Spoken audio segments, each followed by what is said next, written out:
আসসালামু আলাইকুম প্রিয় হবিগঞ্জ শহরবাসী।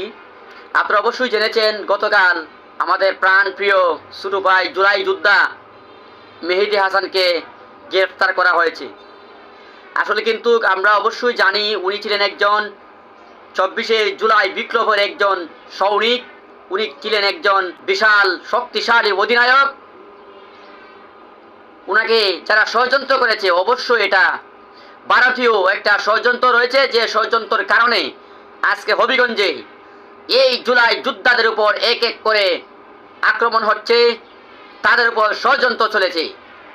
যারা যুদ্ধ করেছে এই ফ্যাসিস্ট সরকার থেকে এই দেশের স্বাধীনতা ফিরিয়ে এনে দিল, যার কারণে আজকে বড় বড় কথা বলছো।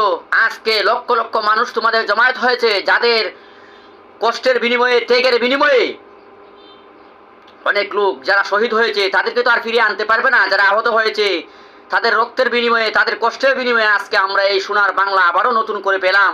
তাদেরকে আজকে ষড়যন্ত্র করে একজন একজন করে গ্রেফতার করা হচ্ছে। আমি এর দৃঢ় নিন্দা জানাচ্ছি।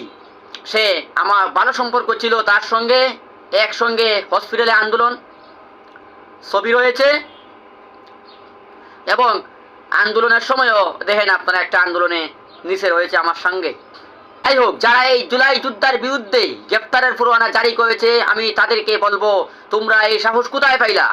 পাথর মেরে মেরে মানুষদেরকে মারে, গুলি করে হাদিকে হত্যা করেছে, তারা গ্রেফতার হয় না, তারা গ্রেফতার হয় না। কিন্তু যারা যুদ্ধ করেছে, দেশ স্বাধীনতা এনেছে, আমাদের বাক শক্তি, কথা বলার সুযোগ দিয়েছে, এদের প্রতি আজকে কেন তোমাদের এত ক্ষিপ্ত? অবশ্যই এই প্রশাসনের ভিতরে অবশ্যই পূর্বের ফ্যাসিস্ট বাহিনী রয়ে গেছে। আজকে এই ফ্যাসিস্ট বাহিনীর ইশারায় কিন্তু এই চক্রান্ত চলছে। সুতরাং আমি বলবো, সাবধান হয়ে যাও। জুলাই যোদ্ধাদের দিকে তোমরা চোখ দিবা না, নয়তো আবার আরেকটি যুদ্ধ হবে। যাই হোক, পরিশেষে আমি যারা গ্রেফতার করেছে তাদের প্রতি নিন্দা জানাই, আর সাবধান করে দিচ্ছি, ইনশাল্লাহ অচিরেই ফেব্রুয়ারি মাসে নির্বাচনের মাধ্যমে তোমাদের এই উচিত জবাব জনগণ দিবে ইনশাআল্লাহ।